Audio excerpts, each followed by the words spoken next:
एक औरत ने अपने बॉयफ्रेंड के सामने शरारती अंदाज में अपनी पीठ उचकाई और मर्द ने भी मुस्कुराते हुए जोर से थप्पड़ मार दिया। वहीं पास में खड़ा मोटा आदमी ये सब देखकर भीतर ही भीतर बुरी सोचने लगा। थोड़ी ही देर में ये जोड़ा एक कैफे में चला गया। मोटा आदमी वहां का शेफ निकला। दोनों बस एक दूसरे में ही खोए हुए थे। किसी ने नहीं देखा कि मोटा आदमी उनकी कॉफी में कुछ मिला रहा है। गुस्से में आकर उसने कॉफी जोर से टेबल पर फेंकी और उनके बीच की नजदीकियों को तोड़ दिया।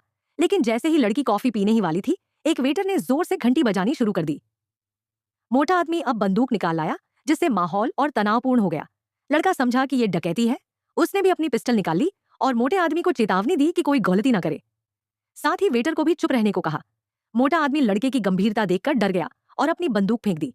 लड़का भी झगड़ा नहीं चाहता था, लेकिन होटल का मालिक इतनी आसानी से उन्हें नहीं छोड़ने वाला था। उसने अपने आदमियों को फोन किया। लौटते समय उन गुर्गों ने भागते कपल को पकड़ लिया। हैरानी की बात यह थी कि वो पुलिस की वर्दी में थे।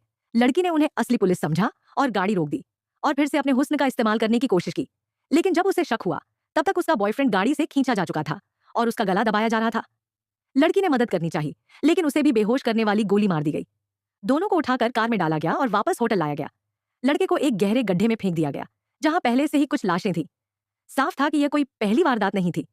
वहीं लड़की को एक सेल में बंद कर दिया गया और उसके पूरे शरीर पर ठंडे पानी की धार मारी जाती रही। लड़की समझ गई कि यूं बैठे रहने से कुछ नहीं होगा। उसने एक कील छुपा ली और फिर अपनी खूबसूरती का इस्तेमाल करके मोटे आदमी को बहकाने लगी। उसने जानबूझकर अपने पांव में खुद ही बेड़ियां डाल ली ताकि मोटा आदमी निश्चिंत हो जाए। जैसे ही मोटे ने दरवाजा खोला, लड़की ने मौका पाकर कील उसकी आंख में घुसा दी।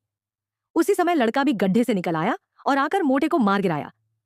उसने अपनी गर्लफ्रेंड को आजाद कराया, लेकिन भागते समय उनका सामना होटल के मालिक से हो गया। जान बचाने के लिए उन्होंने गाड़ी का एक्सीलेटर दबा दिया और उसे कुचल दिया।